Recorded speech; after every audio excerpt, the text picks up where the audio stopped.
Introducción a la micro neoclásica. Vimos que hay dos conceptos utilizados por la teoría del consumidor neoclásica que introducimos la otra vez y son la curva de indiferencia y la recta presupuestaria.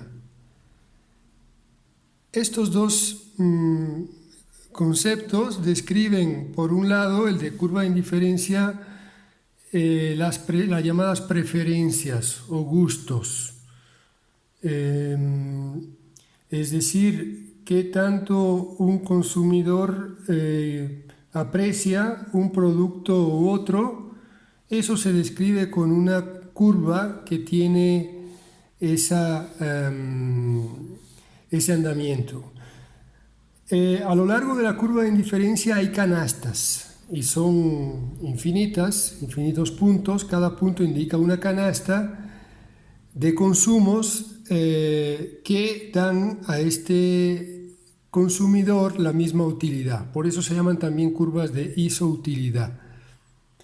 La recta presupuestaria, que es una recta, indica cómo el ingreso de este consumidor se puede gastar en la compra de estos dos bienes X e Y. Entonces asumimos que todo el ingreso se gaste comprando X o Y no hay ahorro y ni siquiera haya posibilidad de endeudarse para gastar más de lo que se ingresa.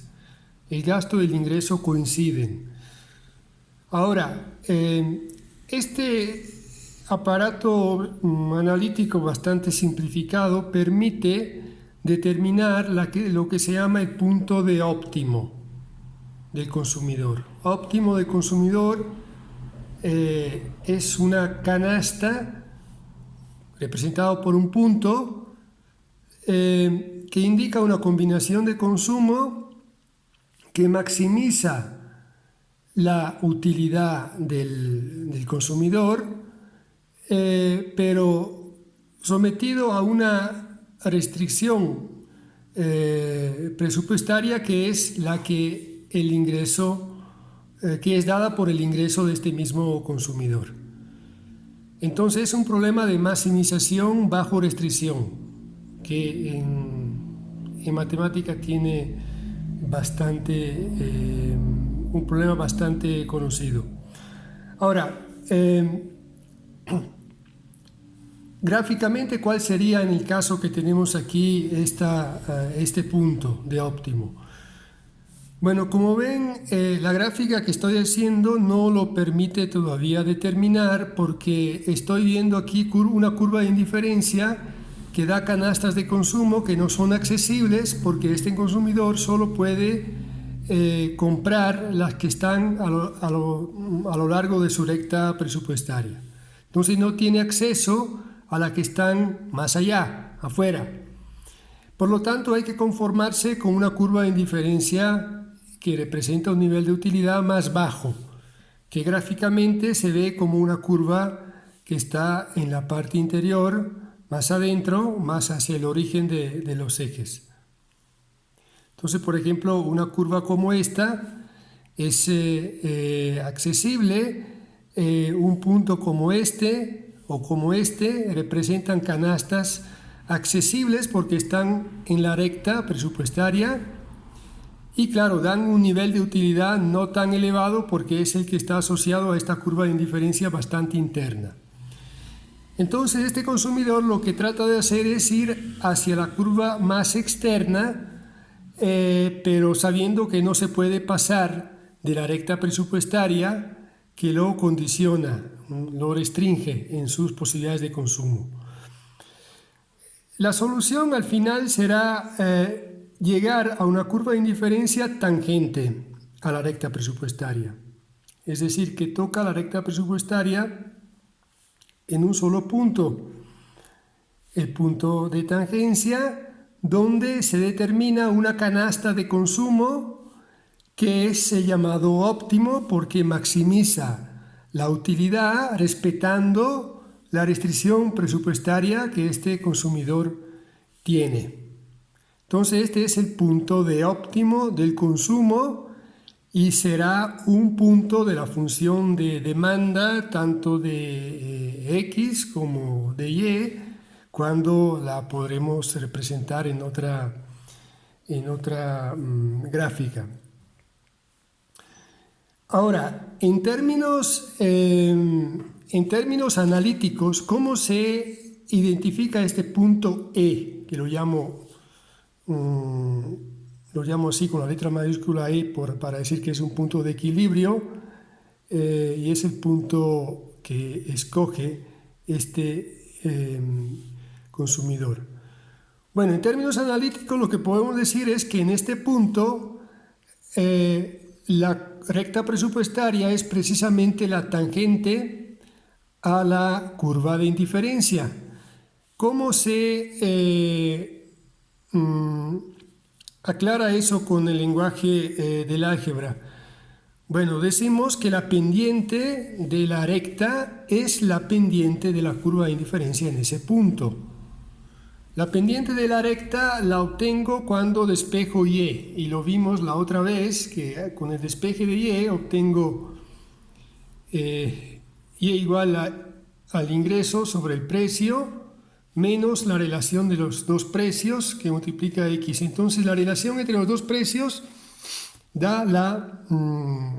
mide la pendiente de la recta presupuestaria. Y esta pendiente es la de la curva de diferencia en el punto de óptimo porque ahí esa recta presupuestaria es tangente a la curva de indiferencia. Entonces tangente significa que tiene la misma pendiente. La pendiente de la curva de indiferencia se define así, se define como la variación del consumo de Y por un dado incremento en el consumo de X y es la llamada tasa marginal de sustitución entre los dos bienes X e Y. Por lo tanto, en el punto de óptimo esa tasa marginal de sustitución debe ser igual a la relación entre los dos precios. Y esta se convierte en la condición algébrica que determina el punto de óptimo del consumo. Ahora, en términos prácticos, para poder determinar entonces el punto de óptimo, para poderlo, digamos, calcular en los ejercicios, necesitamos determinar esa tasa marginal de sustitución y ponerla igual a la relación entre los dos precios que deberíamos conocer en el ejercicio. Es muy probable que sean asignados. ¿Cómo se determina entonces esa tasa marginal de sustitución para que se pueda resolver el problema del consumidor y determinar el punto E? Es decir, cuánto X y cuánto Y consumo en el punto E. Bueno, se necesita la función de utilidad. O sea, se necesita tener una función que nos